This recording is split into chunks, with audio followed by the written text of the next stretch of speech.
Здравствуйте, меня зовут Николай Токугава, я живу в Калифорнии, родом я из Якутии, и сегодня я бы хотел рассказать об Александре Габышеве, шамане-воине из Якутии. Так вот, у нас у якутов есть такое поведение, то есть не поведение, а, как сказать, проведение оценки шаманов. Например, если взять обычного шамана, то этот человек может влиять на одного человека. То есть, если у человека есть, такое слово называется, на нем какой-то крыс лежит, это что-то вроде, если он сломлен внутри, понимаете, какое-то событие произошло, и человек внутри разрушен. Это называется либо проклятием, либо с глазом, или что-то в этом роде. И обычный шаман это может исправить.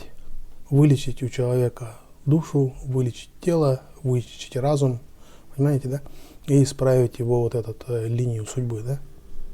Так вот, значит, также шаман может очистить дом. Например, если в дом поселилось что-то нехорошее, скажем так, в результате чего там внутри дома ссоры, скандалы, или болеют все, или кто-то, даже бывает такое, что все начинают умирать один за другим, понимаете? И, значит, в этом случае шаман приходит и изгоняет, то есть очищает дом от этой скверны. Иногда бывает, что люди нехорошо себя ведут дома, и дух дома иногда бывает рассержен на своих жильцов. Такое тоже бывает. Из-за этого ссоры, из-за этого люди болеют, голова болит дома. Так вот, и шаман мирит дух дома с его жильцами, хозяевами. Да? Так вот, это обычный шаман. Бывают сильные шаманы, которые влияют на весь род. То есть, скажем, в одном роду могут быть несколько сот человек. И тогда шаман делали вот такие маленькие игрушки, и сверху вызывали дух с верхнего мира, и, значит, поселяли его в эту игрушку. А этот род должен заботиться об этой игрушке, потому что эта игрушка является домом для Аргыс. Аргыс – это тот, который будет сопровождать весь род в течение всей его жизни. То есть в течение 7 поколений это дух, который поселился в эту игрушку, он защищает всех членов рода. Это могли делать сильные шаманы. Так вот, были еще более сильные шаманы, которые защищали несколько родов сразу. То есть они могли защищать всю деревню. То есть там больше 1000 человек. И пока этот шаман в этой деревне, значит, там дети здоровые, значит, люди счастливые, там трава хорошо растет, еды много, там скот хорошо развивается, люди счастливы просто. И какие-то, если возникают проблемы, они ходят к своему шаману. То есть все соседние шаманы, эти деревня, они знают, что эта деревня защищена вот этим шаманом. Так вот, бывают великие шаманы, которые защищают весь улус. То есть они сидят у себя там в лесу, но они знают и слышат, что происходит во всем улусе. И если что-то грядет, они там отправляют вестника и говорят, вот это не делать, то-то, то-то, то-то, то-то.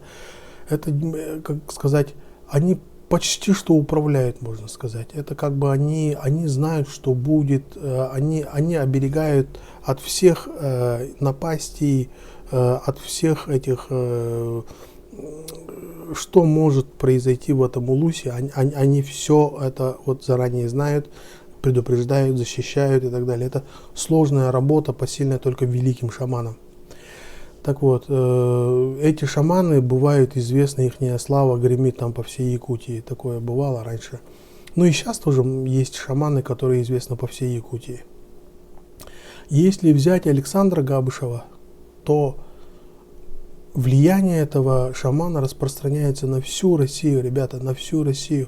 Представляете, этот человек подходит к населенному пункту, который не является его, он там никогда и не был, понимаете, он подходит к нему, и люди выходят к нему с хлебом и солью, понимаете, и только один раз увидев этого человека, с первого взгляда они покупаются его добротой, его энергией, понимаете, его теплотой.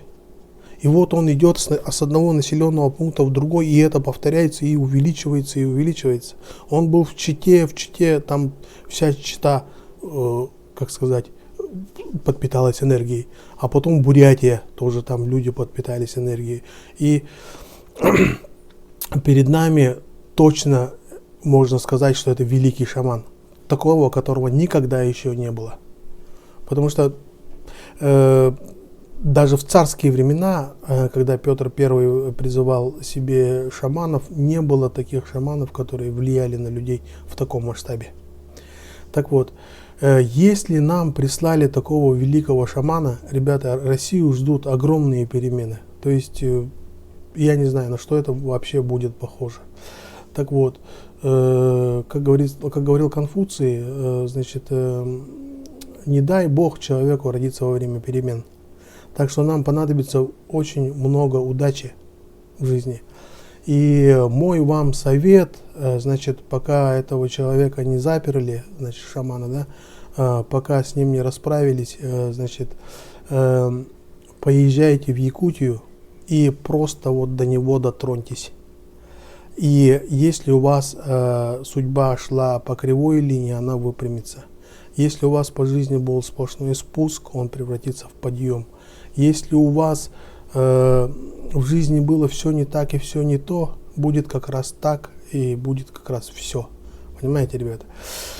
И значит, для него даже камлать не надо. Такие люди проходят сквозь толпу, и люди для него прикасаются, до него касаются его, и они подпитываются энергией.